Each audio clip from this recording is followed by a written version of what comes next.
When I was 4 years old, my mom and I moved into a large colonial house that was built in the late 1800s. My mom always had a weird feeling about the house. There was a little bricked-off section in the basement and we never knew why it was there.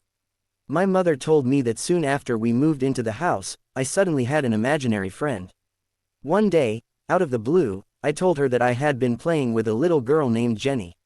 She thought that it was just a phase and didn't pay much attention to it. I told her that Jenny wanted me to let the cat go down into the basement so that she could play with it. My mother allowed me to let the cat go down there. It never came back. That creeped her out. Then, a few days later, I told her Jenny wanted me to go down into the basement to play with her. My mother refused and told me to go upstairs to bed. I did, and when I woke up the next morning, I had deep scratches on my back and legs. My mom decided to research the history of the house. She found an old picture of the house and the family who used to live there. She showed me the picture and asked if I recognized any of them. There were 7 little girls in the picture and, without hesitation, I pointed to one of them. The names of all the family members were written on the back. The girl I had pointed to was named Jenny. My mother got scared, because during her research, she had discovered that the girl named Jenny had gone down into the basement one day and was never seen again. The family never found her and they moved shortly after that. After I identified the girl in the picture, it was all way too much for my mom to handle. We moved out of the house and found somewhere else to live. When I turned 18, Ma told me all about what had happened in that house. It still scares me when I think about it. My niece had an imaginary friend, but she said she wasn't allowed to tell anyone his name. She said he told her everyone would get scared if they knew it. We kept asking her, but she would never tell anyone the name. Then one day, her mom and I were in the hallway and my niece didn't realize it. She was talking to her imaginary friend and called him by his name. To this day, whenever I think about it, I am still creeped out. The imaginary friend's name was Lucifer. I was staying in my aunt's house when I saw my 4-year-old cousin, April, sitting on the stairs. She was making funny faces. I asked her what she was doing and she said, "I'm copying the lady with the braid." There was no one else there, so I asked, "Where is the lady, April?" She pointed up at a beam running parallel to the stairwell. "And what is the lady doing?" I asked. Making funny faces, April replied. I was about to go upstairs when April said something that stopped me in my tracks. "Her braid is around her neck." I asked her what she meant. April pointed up and said, "The lady is hanging by her braid. She's making funny faces at me." Then April started making a face. Her eyes were wide and bugged out, her mouth hung open and her tongue stuck out. I realized it was the face of someone who was strangling to death. When I was growing up, there was a girl in my neighborhood who very weird. All of the other kids were freaked out by her. One day, she told all of the kids that, in the forest behind her house, there were dead, bloody people. When they heard this, all of the kids freaked out and told their parents. Their fathers had to go out and search the forest, just in case. All they found was candy wrappers and empty beer bottles. After that, all of the kids in the neighborhood refused to go near her, including me. A few years later, my parents divorced. On the day the moving came to take my mom's things out of the house, the girl came out of nowhere and told me that Matt didn't like that my parents were getting a divorce. I had no idea who Matt was. Even though I stopped being friends with her, my dad was still friends with her parents. My dad told me that Matt was her imaginary friend. Her parents had told him all about the problems they were having. Matt was often too physical. They claimed that Matt could control the lights and could even make the power go out. They said, Matt also knocked on doors at night. If he was ignored, the banging on the doors would start. A few years later, my dad decided that he would invite the girl and her parents over to our house. I was begging my dad not to do this, but he said it would be nice to catch up with them. When they came over that night, my dad told me to entertain the girl. I brought her up to my bedroom and she seemed to be acting normal. She even told me how nice my room was. However, I was still creeped out by her.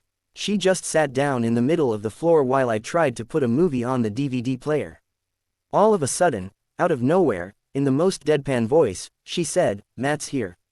At that exact moment, the lights began to flicker on and off. I got so scared, I ran out of my room, crying in fear. Her parents came running up the stairs, dragged their daughter out of my room and took her home. For weeks afterwards, I refused to sleep in my bedroom. I haven't heard much from that family ever since then. I heard that Matt still controlled the lights, but I don't know if he is still around. To this day, whenever the lights begin flickering or a bulb blows, it still freaks me out. My boyfriend is a homicide detective, and a couple of years ago, he was investigating the murder of a little boy. They still hadn't found the body. The mother of the little boy broke down and admitted she had killed him and hid his body under their old trailer. When the police went out to search the trailer, they found there was a new family living in it. The family said their son had an imaginary friend who lived under the trailer and would come up to see him. The cops found the body of the dead boy just under his room. When my daughter was 3, she had an imaginary friend named Kelly who lived in her closet. She said Kelly played with her and sat in a little rocking chair while she slept. 2 years later, we were watching a horror movie and my daughter said, "That looks like Kelly." "Kelly who?" I asked. "You know, Kelly," she replied, "the dead girl that lived in my closet. When I was a kid, we often went camping on Lake Daring in New Hampshire. One day, when I was 6 years old, I fell off of the dock and plunged into the water. I couldn't swim. While I was underwater, I distinctly remember seeing a little girl down there who told me to look up towards the sun and just keep kicking and I'd be fine. I swam to the surface just in time for my grandfather to grab me and pull me back on the dock. I found out later that a little girl had drowned in that lake near that very same spot. I asked my niece to draw her imaginary friend, Serena. She's 4 years old and when she sleeps over, she and Serena play in the living room. She says Serena likes my house. I shudder to imagine what would happen if she didn't. When I was just a baby, my older sister Julia had an imaginary friend named Jessica. She said when Jessica got mad, her eyes turned green and her voice grew deeper. She was Julia's friend for a long time, but then things started to get a little weird. After a while, my parents began to believe that our house was haunted. One night, my mom was putting me to bed and I began to cry and point at the corner. My mom tried to comfort me, but I kept crying and pointing at the same corner. All of a sudden, my sister walked into the room, pointed at the corner and yelled, "Jessica! Stop it." I immediately stopped crying and Julia said, "Sometimes Jessica likes to put on scary masks and scare people." My mom was a little freaked out and said, "Tell Jessica that if she can't play nice, she can't play here at all." Eventually, my sister Julia outgrew her imaginary friend and stopped mentioning her. A few years later, my little sister Abby began to talk. She told my mom she had a friend that no one else could see. She said her imaginary friend's eyes turned green when she was upset. My mother asked her what her imaginary friend's name was and she replied, "Jessica." Back when I was in elementary school, my best friend's name was Ryan. We were around 6 or 7. One day, there was a new kid in our class. His name was Andrew and he had just moved in from out of state. He was socially awkward and used to sit alone, just talking quietly to himself. The strange thing was, he always appeared to be enraged during these conversations with himself. Ryan and I decided to befriend him and he invited us over to his house for a sleepover. The whole day went by without incident and it was all good fun. Andrew seemed different at home. He was more relaxed, more comfortable, more normal. That night, we went to sleep in his bedroom which was in the basement. I remember lying there on the floor. My buddy Ryan was asleep near me and Andrew was across the room on a couch. It was dark and I could only see his outline. All of a sudden, Andrew started making some eerie high-pitched noises. It sounded like a steaming tea kettle. Then he stood up, still letting out that high-pitched screeching noise and I saw him walking towards me. I kicked Ryan to wake him up and both of us were freaking out. Andrew kept walking until he was standing over us. Then, he just kneeled down and slowly let the screech die out. Ryan and I looked at each other, unsure about what to do. Suddenly, Andrew grabbed our arms and started squeezing like he was trying to crush them. In a disturbing low voice, he growled, "Scotty wants you both to leave."